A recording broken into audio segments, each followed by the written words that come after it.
Hi everybody! A few years ago in one of my videos, I told you all that I will probably be doing a video on corsets and hysteria. Many Victorian women were probably taught to pretend to faint in uncomfortable situations. Remember that it was unbecoming for a proper lady to act up or show anger, lest she be diagnosed with hysteria and hauled away. So what's a woman to do when she wants to quickly become the center of attention at a party? She would faint. What would she do if she were angry about certain circumstances, but society says she's not allowed to act up and have a temper tantrum? Probably faint, and so it goes. Yeah, it's been a really long time.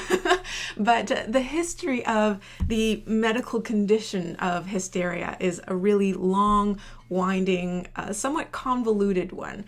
And I actually realized that as I was researching hysteria more and more, that it has very little to do with corsetry. Although it was still a fairly common diagnosis within the Victorian era, not that many people attributed it specifically to corsets because the medical condition has actually first come about 4,000 years ago. In its earliest definitions, hysteria was a term used for trauma or disease of the uterus, hence the word hysterectomy for removing the uterus, which is still in use today. The word hysteria in Greek relates to the womb.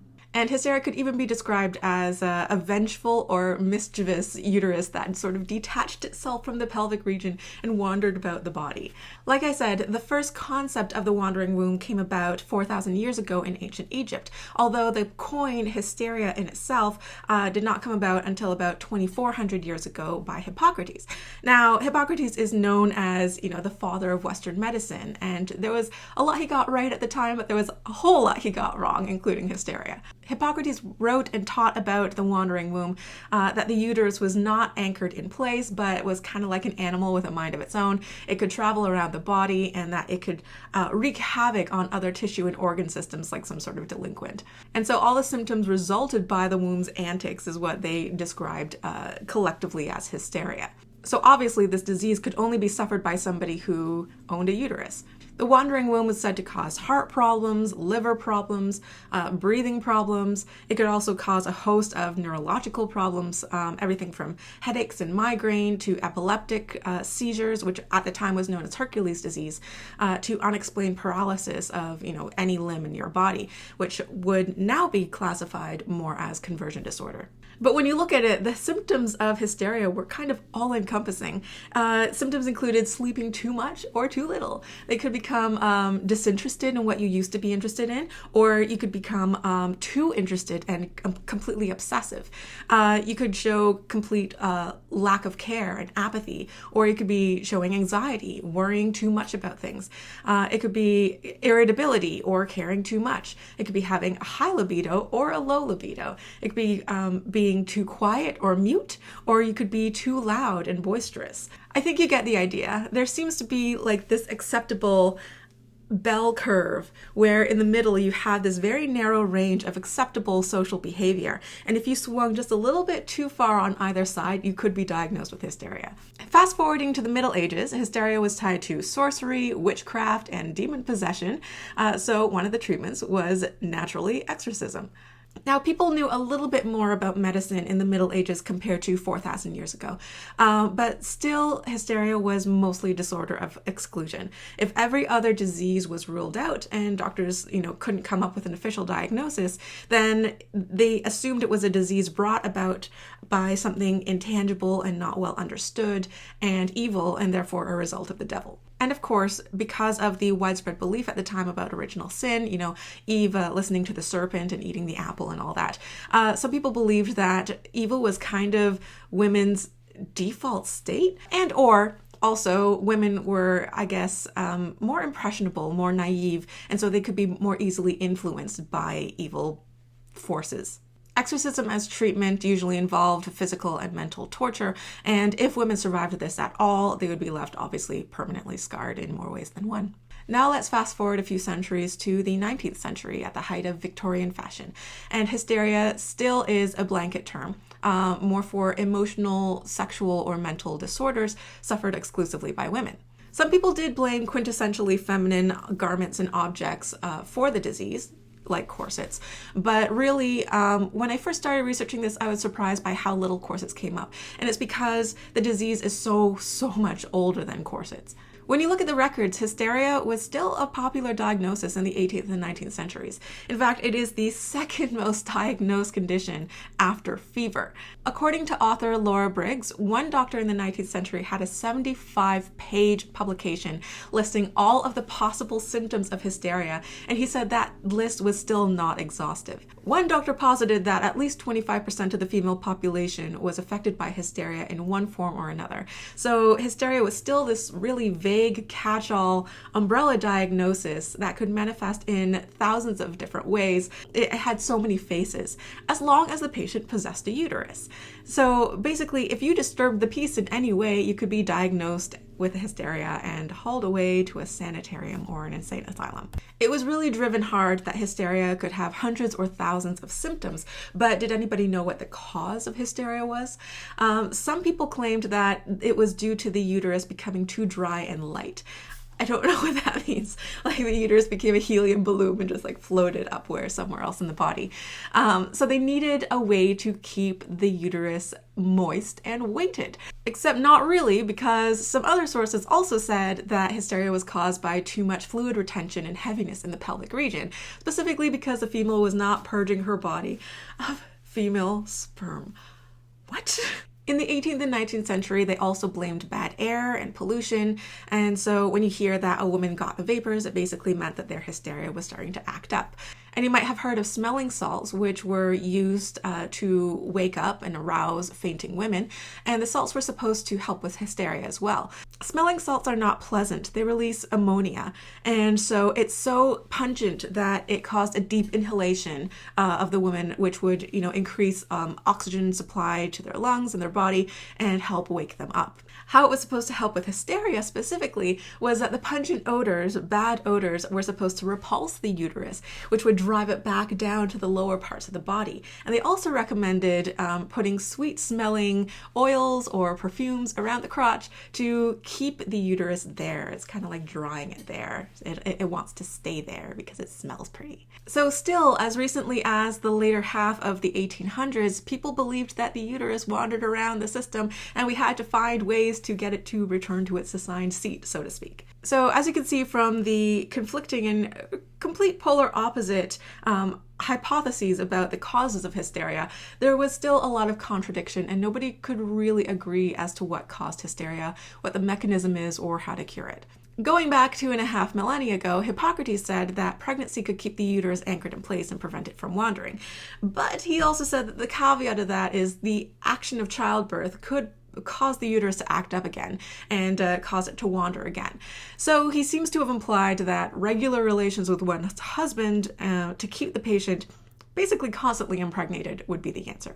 Rachel Maines is the author of The Technology of Orgasm, and in her book, she writes extensively about the treatment for hysteria involving what we would now obviously consider sexual abuse. This was forced, vigorous pelvic massages, manual stimulation administered by the doctor, or the task could be delegated to a nurse or a midwife. And I really don't want to go into the details of this, but if you want to read more about it, you can read the first chapter of her book for free. I'll put it in a link below. According to her book, when doctors complained that they were getting too tired stimulating the patient or it took too much of their time, that's when sexual vibrators were developed as a popular substitute. So that's great. I think one of the possible reasons why hysteria seemed to kind of today be associated more with Victorian women is that one, there are more existing publications that were written in the Victorian era. So they did write extensively about hysteria. They still wrote about hysteria before, but there was less literacy and a bunch of other stuff. But also because of hysteria being wrapped up in the reproductive organs and therefore wrapped up in sexuality as a concept as well, there seems to be this idea that compared to all other times in history, the 18th and 19th centuries in Britain seem to be the most sexually repressed, I guess. And these values were said to be spread to a lot of other cultures and countries around the world that didn't previously have these reservations.